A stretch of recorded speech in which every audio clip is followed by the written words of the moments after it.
Zara-Th pressed her six-fingered hands against the crystalline wall of the observation deck, watching the swirling purple nebulae dance beyond the reinforced viewing portal.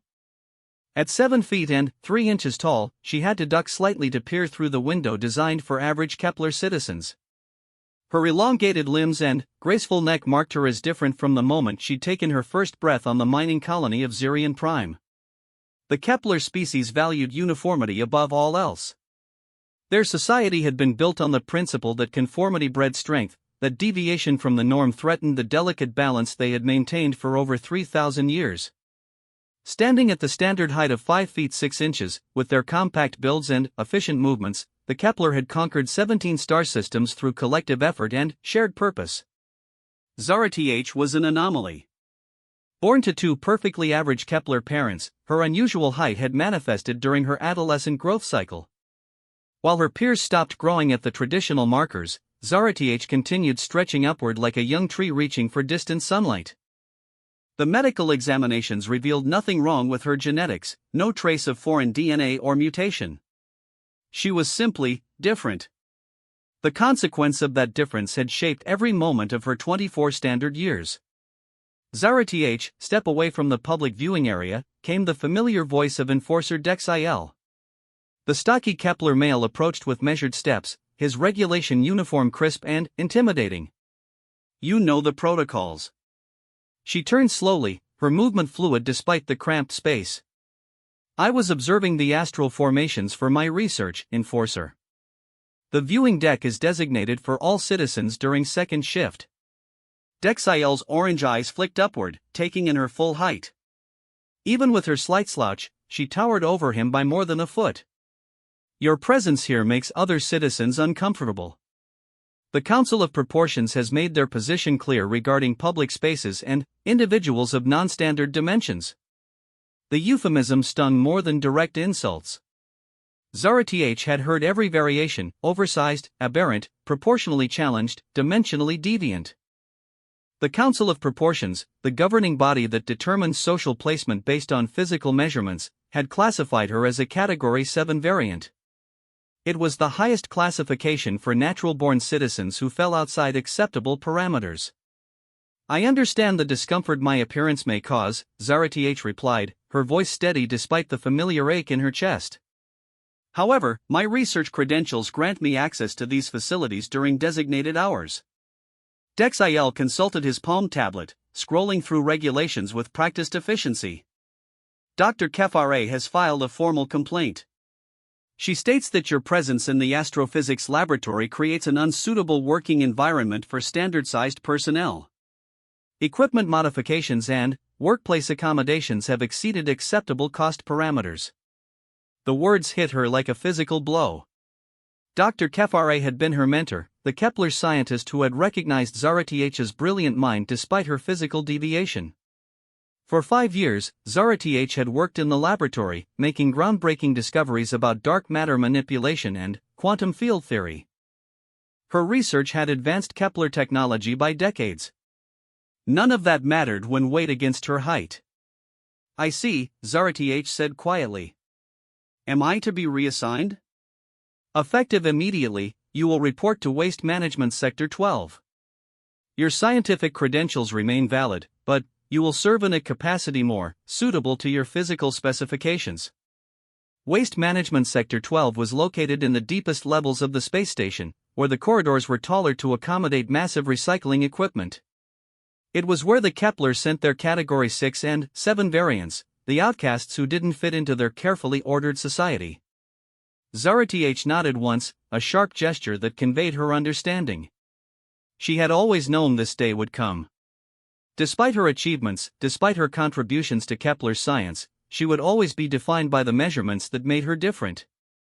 As she walked away from the observation deck, her elongated stride carrying her quickly through corridors designed for shorter beings, Zara-Th felt the weight of 36 orange eyes following her movement.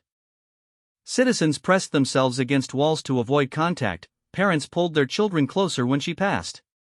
She had become accustomed to the reaction, but it never stopped hurting. The transport lift to Sector 12 was mercifully empty.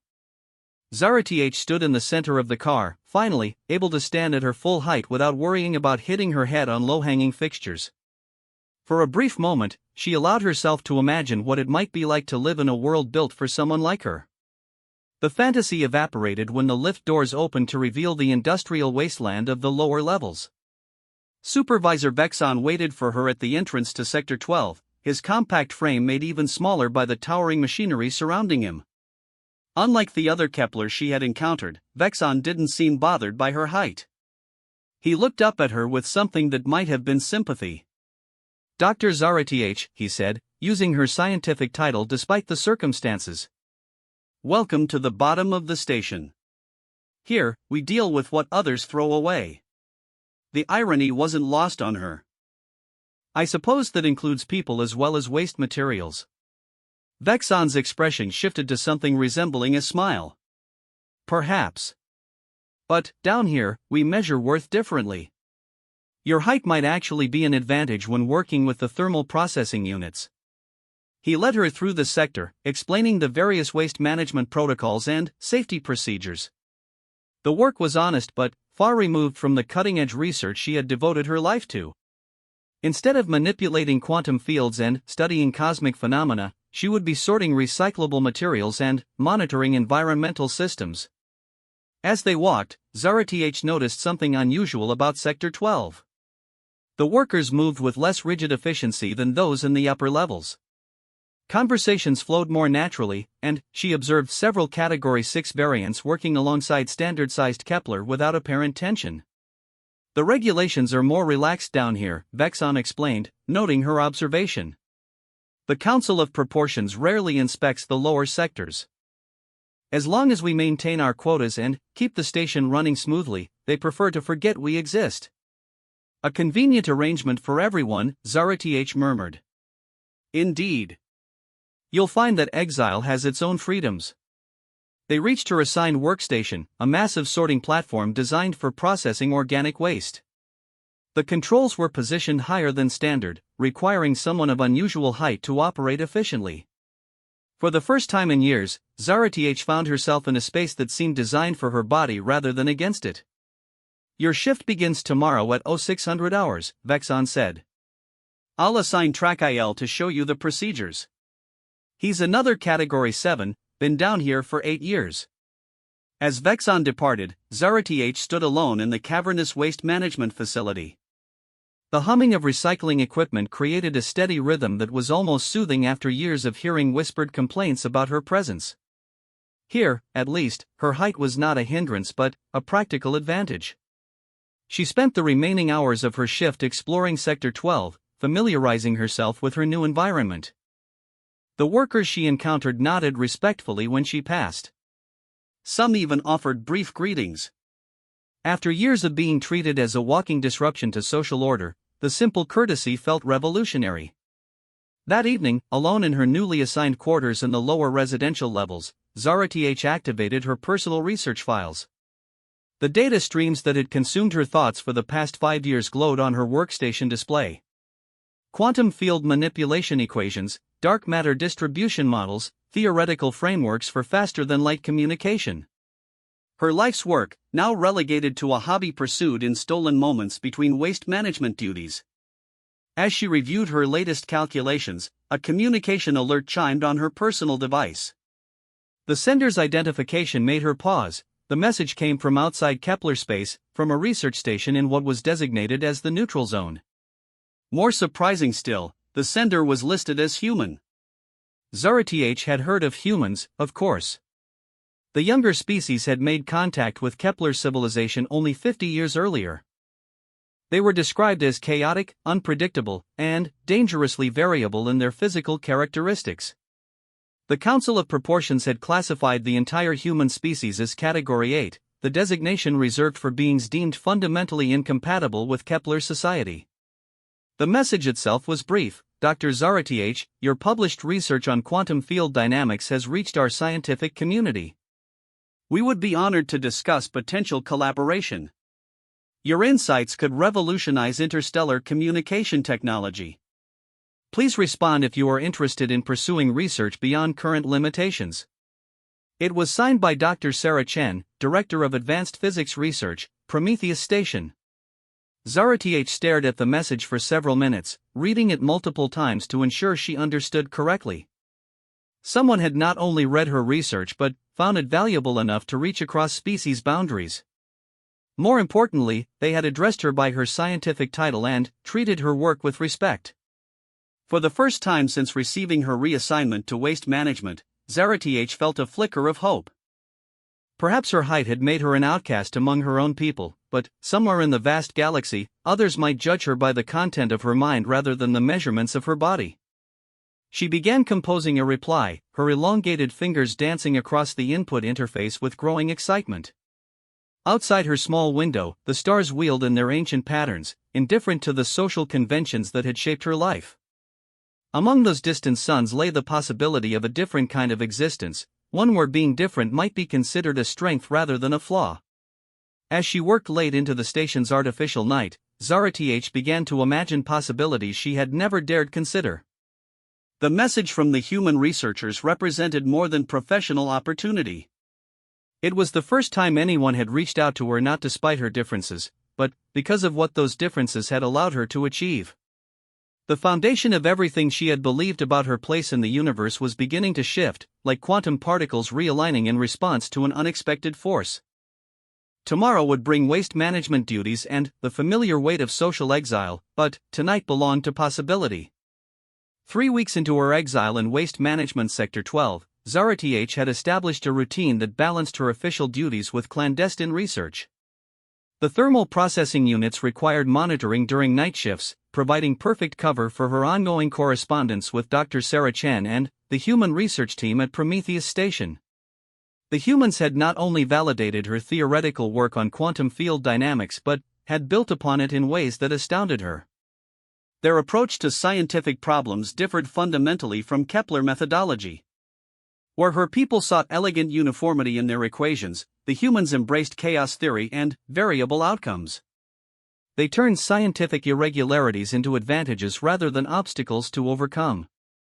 "Your latest data packet arrived this morning," Trakael said as he joined her at the sorting platform. The Category 7 Kepler had become her closest friend in the lower sectors, his own story of exile creating an immediate bond between them. Standing 6 feet 8 inches tall with arms that seemed to stretch forever, Trakael had been banished from the engineering corps 5 years earlier. "Dr. Chen's team has made remarkable progress," Zara Th replied, her attention split between their conversation and the waste sorting protocols. "They've successfully tested a prototype communication array based on my quantum field equations. The transmission range exceeds anything Kepler technology has achieved." Trakael paused in his work, turning to face her directly. "Zara Th, what you're doing with these humans, it could be considered treason by the Council of Proportions. Sharing Kepler's scientific data with Category 8 entities violates multiple security protocols." She had considered the implications extensively. The Kepler government maintained strict controls on technology transfer, especially with species they deemed unstable or unreliable. Humans fell into both categories according to official assessments. "The knowledge I'm sharing comes from my personal research, conducted on my own time," she said carefully. "The Council of Proportions has made it clear that my scientific contributions are unwanted within Kepler society. They've relegated me to waste management precisely because they consider my work irrelevant." "That's a dangerous rationalization," Trakael warned, though his tone carried understanding rather than condemnation. "You know as well as I do that the Council views any unauthorized contact with alien species as a security threat." Before Zara Th could respond, Supervisor Vexon's voice echoed through the sector's communication system. "All personnel report to Central Processing immediately. Priority 1 alert." The urgency in his voice was unmistakable. Zara Th and Trakael exchanged concerned glances before making their way to the central hub of Sector 12. The other workers had already assembled, their expressions ranging from curious to anxious. Vexon stood before a large display screen showing what appeared to be a ship's identifier beacon. The design was unfamiliar, sleek and asymmetrical in a way that defied Kepler aesthetic principles. "A vessel has requested docking permission with our station," Vexon announced. The ship identifies itself as the UES Defiance, a human research vessel. They claim to be conducting a scientific exchange mission. Murmurs rippled through the assembled workers. Direct contact with human vessels was unprecedented in this sector of Kepler space. The political implications were staggering. More importantly, Vexon continued, his orange eyes finding Zara-TH in the crowd. They have specifically requested a meeting with Dr. Zara-TH, formerly of the Astrophysics Laboratory. The silence that followed felt like a physical weight pressing down on everyone present. Zara-TH felt dozens of eyes turning toward her, expressions shifting from confusion to understanding as they processed the implications. The Council of Proportions has been notified, Vexon said. They are displeased by this development. Enforcer Dexiel is en route to Sector 12 with a full security detail. Zara-TH's mind raced through possible responses and their likely consequences. Her correspondence with the humans had been conducted through encrypted channels, but clearly their interest in her work had evolved beyond theoretical discussion. The arrival of a physical vessel suggested something far more significant than academic collaboration. Supervisor, she said, stepping forward from the crowd. What are my options in this situation? Vexon's expression was grim. Officially, you are to report to Central Processing Level 1 for immediate interrogation by the Council of Proportions. They want to know the nature and extent of your contact with human forces. And, unofficially? Unofficially, I would note that maintenance shaft Theta 7 connects directly to docking bay 12, where the human vessel has requested permission to dock. The shaft requires someone of exceptional height to navigate safely, as it was designed for equipment transport rather than personnel use. The message was clear. Vexon was offering her a choice: face interrogation and almost certain imprisonment for unauthorized alien contact, or attempt to reach the human vessel directly. Trachiel moved to stand beside her. If you're thinking what I suspect you're thinking, you won't be going alone. This isn't your fight, Zara-TH protested. It became my fight the moment they decided our height made us unsuitable for their perfect society, Trachiel replied. Besides, maintenance shaft Theta 7 is a two-person operation. The access codes require simultaneous input from multiple terminals. Other Category 7 workers began stepping forward, forming a loose circle around Zara-TH and Trachiel. Morka, whose 7-foot frame had gotten her expelled from the medical corps. Fundar, whose elongated limbs had made him too conspicuous for the diplomatic service. Yexra, whose height had barred her from the military despite her tactical brilliance. One by one, the exiles of Sector 12 declared their support. The humans aren't the first aliens to show interest in unconventional thinking, Morka said. I've been monitoring xenobiology reports for years. Species throughout the galaxy are beginning to question rigid social hierarchies based on physical characteristics. The tall revolution, Fundar added with dark humor. That's what the underground communications networks are calling it. Across multiple worlds, beings who don't fit traditional norms are beginning to assert their value. Supervisor Vexon held up his hand for silence. I need to be clear about something. If you choose to make contact with the human vessel, you will be classified as defectors by Kepler Authority. There will be no returning to this life, no matter how marginalized your current existence might be. The weight of that statement settled over the group. Choosing to meet with the humans meant abandoning everything they had ever known, trading the familiar oppression of Kepler society for an uncertain future among aliens. What do you think they want? Yexra asked. The humans wouldn't risk diplomatic incident just for academic discussion. Zara-TH considered everything she knew about human culture from her correspondence with Dr. Chen. Their society seemed to value innovation and individual achievement over conformity. They celebrated diversity rather than seeking to eliminate it. I believe they want to offer us something our own people never would, she said slowly. The opportunity to contribute our abilities without being defined by our limitations. The sound of approaching footsteps echoed through the corridors leading to Sector 12. Enforcer Dexiel and his security team were getting closer. Vexon moved to a wall panel and began inputting commands. Maintenance shaft Theta 7 is now accessible. The route to Docking Bay 12 will remain clear for the next 30 minutes. After that, security lockdown protocols will seal all passages.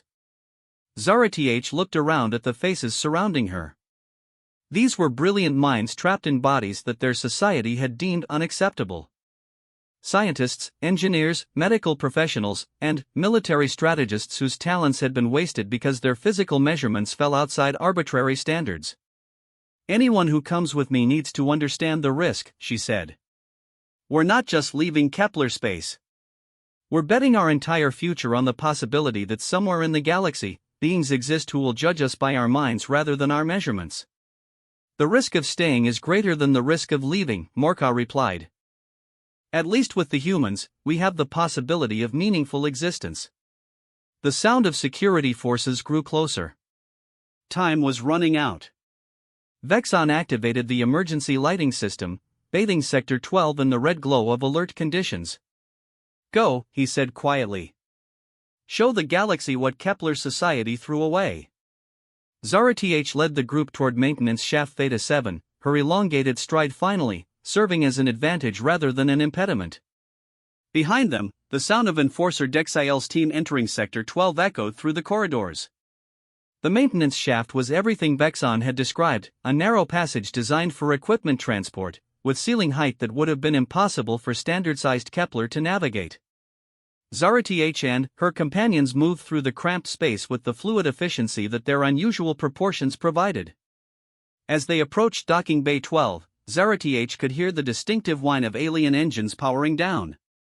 Through a viewing portal, she caught her first glimpse of the UES Defiance. The human vessel was unlike anything in Kepler design philosophy. Where Kepler ships emphasized sleek uniformity, the Defiance appeared to have been assembled from components of varying origins and purposes. It looked more like a living organism than a manufactured craft. The docking bay's atmospheric equalization system activated as the shaft emerged into the larger space. Zara Th and her companions found themselves standing in a cavernous chamber designed to accommodate vessels of multiple configurations and species requirements. The airlock of the UES Defiance opened with a soft hiss of equalizing pressure. What emerged challenged every assumption Zara Th had formed about human appearance. Dr. Sarah Chen was shorter than any of the Kepler scientists, standing perhaps 5 feet 2 inches tall. Behind her came a procession of humans whose physical diversity was staggering, tall and short, broad and narrow, every conceivable variation in height, build, and configuration.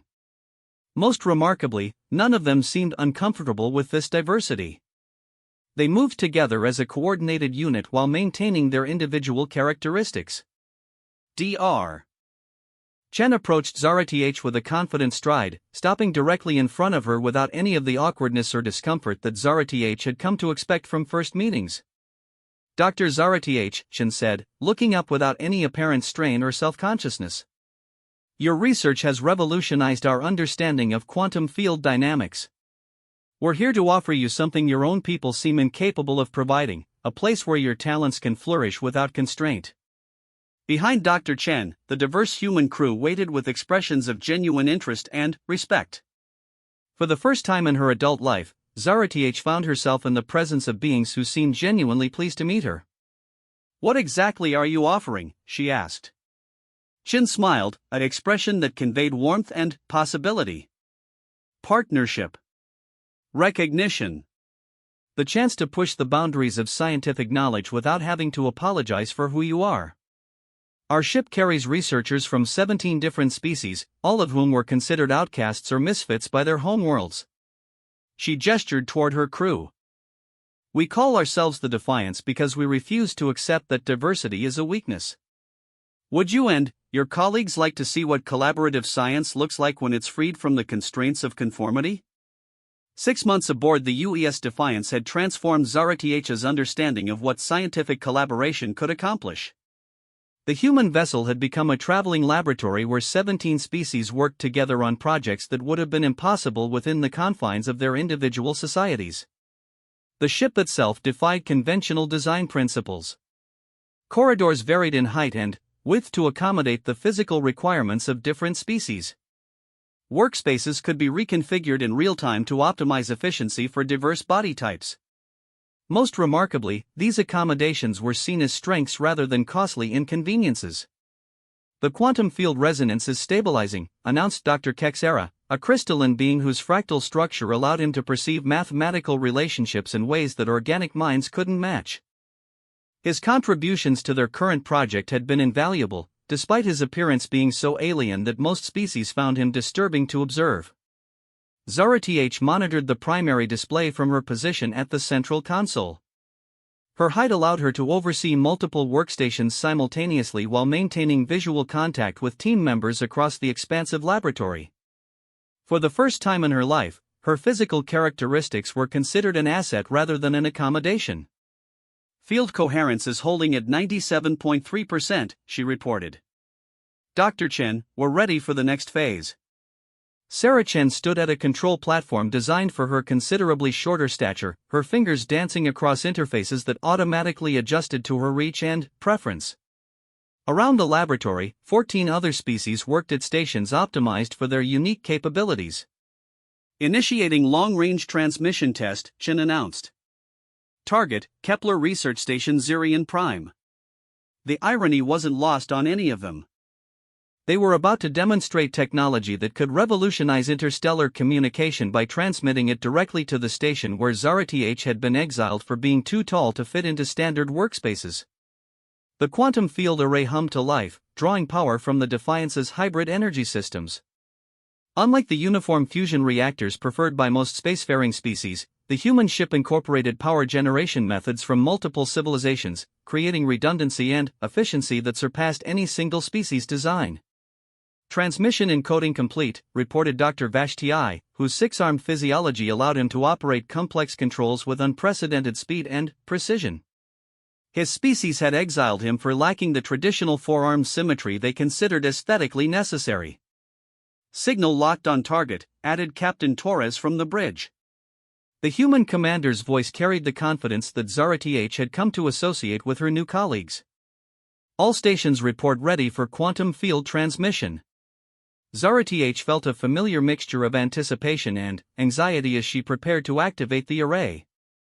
The technology they were about to demonstrate represented 3 years of collaborative research between species that had traditionally worked in isolation. Success would validate everything Dr. Chen had told her about the power of diverse perspectives.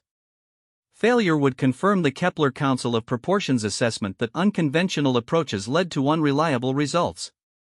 Initiating transmission, Zara Th announced, her elongated fingers moving across the primary control interface with practiced precision. The laboratory filled with a low harmonic resonance as quantum fields aligned across impossible distances. On the main display, data streams flowed in patterns that resembled living neural networks more than traditional communication protocols. "Signal acquisition confirmed," Dr. Chen reported. "Zirion Prime is receiving our transmission at 100% clarity. Data transfer rate is..." She paused, checking her readings multiple times. "Data transfer rate is exceeding theoretical maximums by 340%. The laboratory erupted in celebrations that reflected the cultural diversity of the research team. Crystalline chimes from Dr. Kexera, harmonic whistles from the avian DR. Rethka, and human cheers combined into a symphony of scientific triumph. But Zara Th's attention was focused on the secondary display showing the response from Zirion Prime. The Kepler station had received their transmission and was attempting to reply using conventional communication methods. The comparison between technologies was stark. Where the quantum field array transmitted complex data instantaneously across light years, traditional methods required hours to convey simple acknowledgement messages. "Dr. Zara Th," came a voice from the communication console. "We're receiving a direct response to our transmission. It's addressed specifically to you." Her elongated fingers paused over the controls. Communication with her former colleagues would force her to confront the life she had abandoned when she chose to join the humans. For 6 months, she had avoided contact with Kepler space, focusing entirely on her work aboard the Defiance. "Transfer the message to my personal station," she said quietly. The message appeared on her private display, encrypted in the scientific protocols she had helped develop during her years in the astrophysics laboratory. As she decoded the transmission, Zara-TH recognized the signature patterns of Dr. HFY, her former mentor. Zara-TH, the message began, your quantum field transmission has caused considerable disruption within Kepler scientific circles. The Council of Proportions has demanded an explanation for how exiled personnel could achieve technological breakthroughs that surpass our most advanced research programs. The message continued with technical assessments of the transmission, detailed analysis of the quantum field equations, and expressions of scientific admiration that Dr. HFY had never offered when they worked together. More significantly, the message concluded, your success has prompted questions about our traditional approaches to personnel management and resource allocation. A growing faction within the scientific community is challenging the Council of Proportions classification systems.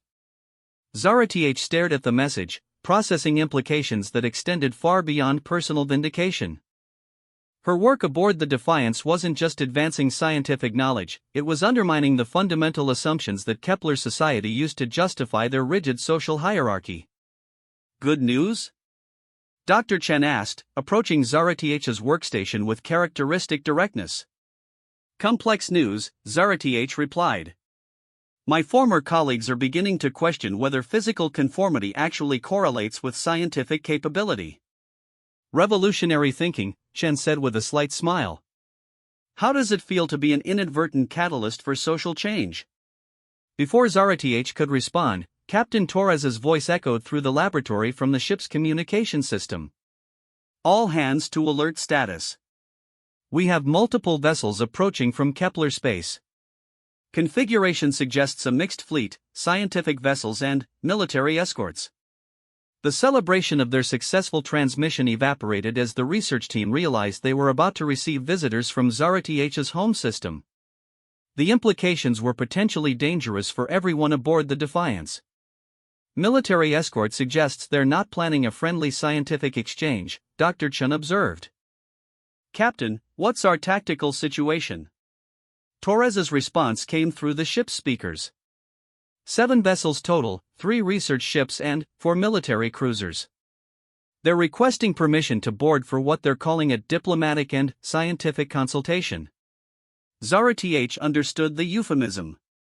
The Council of Proportions wanted to reclaim her and suppress the technology that threatened their social order. The military escort was present to ensure compliance. They can't force us to accept boarding, Dr. Chen said. The Defiance operates under neutral space protocols. We're not subject to Kepler authority. But they can make our continued research impossible, Zara-TH replied. If they classify our work as a security threat, other species might be pressured to cease collaboration. The laboratory fell silent as the research team considered their options. 6 months of groundbreaking discoveries could be terminated by political pressure from species that valued social conformity over scientific advancement. There is another possibility, Dr. Kexera observed, his crystalline structure resonating with harmonic overtones that indicated deep contemplation. Instead of avoiding confrontation, we could use this opportunity to demonstrate the practical applications of our diverse collaboration. Meaning? Chen asked. We invite them aboard, Zara-TH said, understanding Dr. Kexera's suggestion immediately. We show them exactly what their rigid classification systems forced them to discard. The idea was audacious and risky. Bringing Kepler officials aboard the Defiance would expose them to alternative approaches to scientific organization and social structure. It could either convince them to reconsider their traditional methods or prompt them to take decisive action to suppress what they would view as dangerous influence. Captain, Dr. Chen said, activating the ship's communication system. Please inform the Kepler fleet that we would be honored to host a scientific delegation. Full access to our research facilities and collaborative methodologies. Are you certain about this? Torres responded. Once they're aboard, we lose significant tactical advantages. Zara-TH looked around the laboratory at her colleagues from 17 different species, each of whom had been rejected by their home societies for failing to conform to arbitrary standards.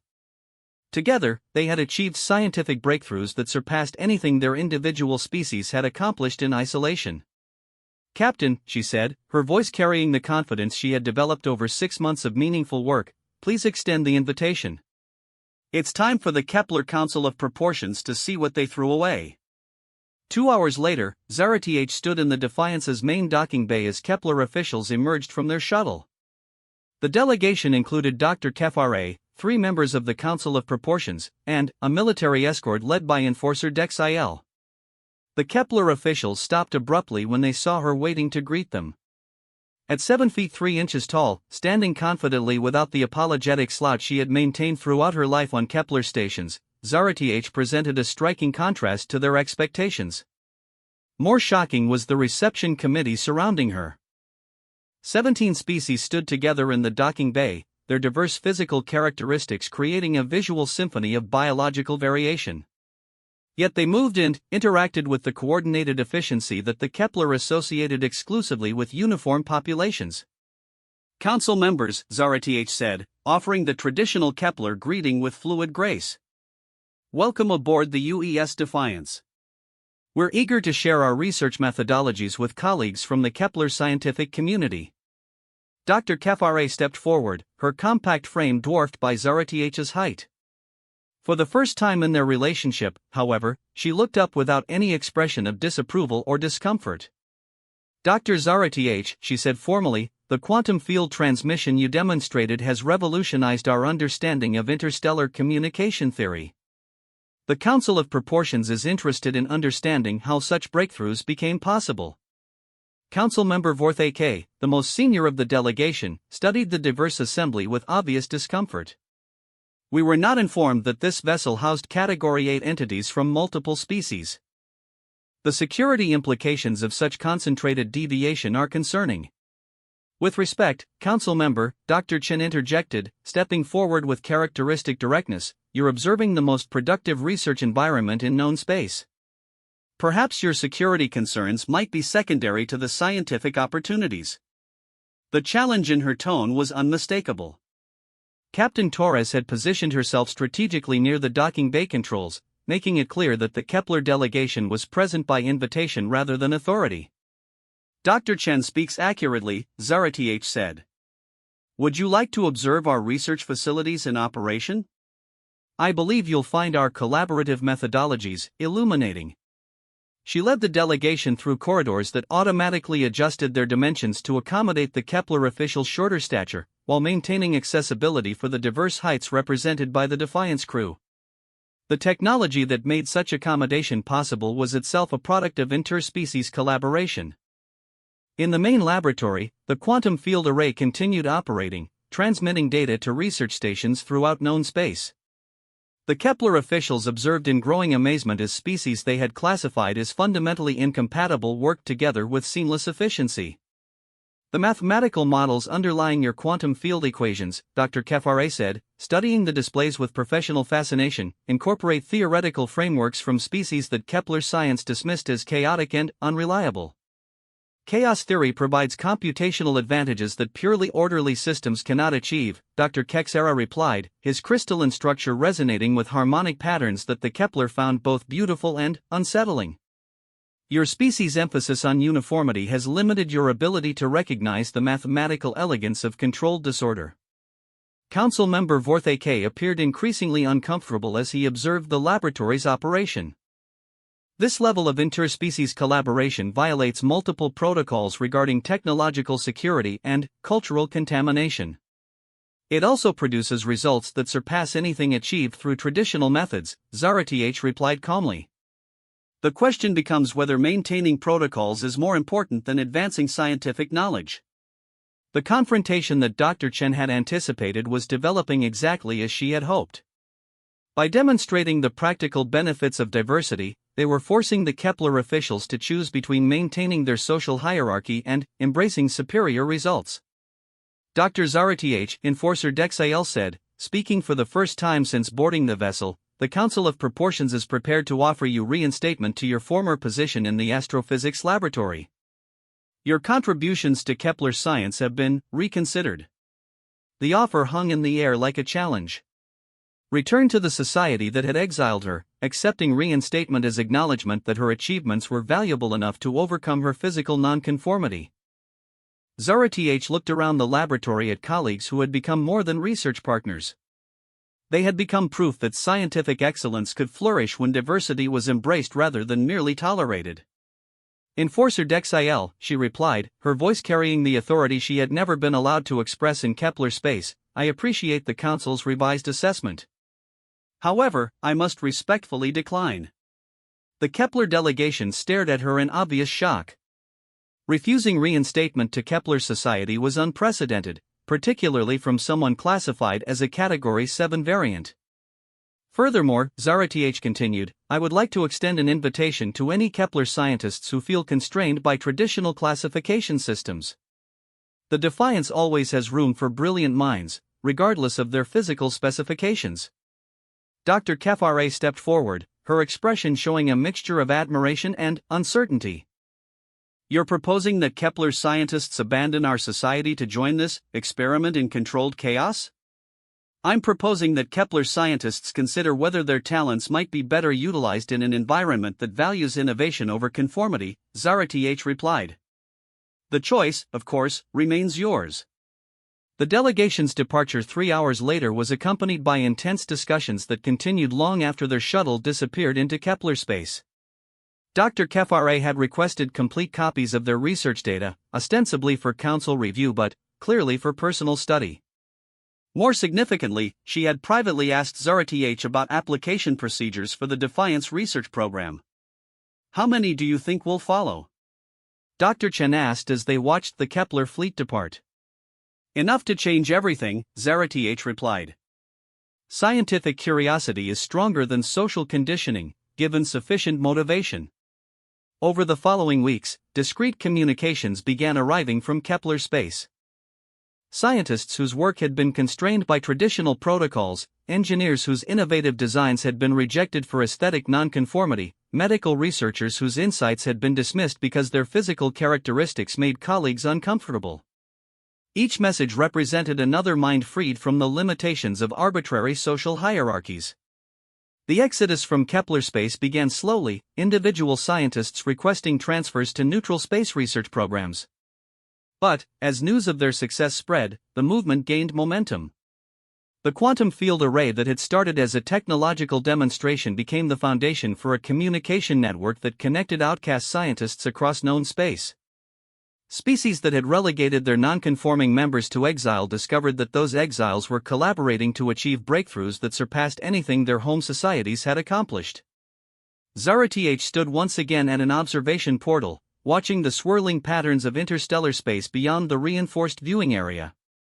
But, this time, she stood at her full height in a corridor designed to accommodate beings of every conceivable proportion. Behind her, the laboratory hummed with activity as 17 species worked together on projects that would reshape the galaxy's understanding of physics, biology, and social organization. The sound no longer represented exile and wasted potential, but collaboration and unlimited possibility. Dr. Zarath, came Dr. Chen's voice from the communication system, were receiving another transmission from Kepler space. Dr. Kefare reports that the Council of Proportions has begun reviewing their classification protocols. Zarath smiled, an expression that no longer carried the weight of social exile. Revolution often begins with a single question: what if we measured success differently? The stars wheeled in their eternal patterns, indifferent to the social changes spreading across civilized space. But, among those distant suns, beings who had been discarded for their differences were proving that diversity wasn't a burden to be accommodated but a strength to be celebrated. The galaxy was learning to measure worth by contribution rather than conformity, one brilliant mind at a time.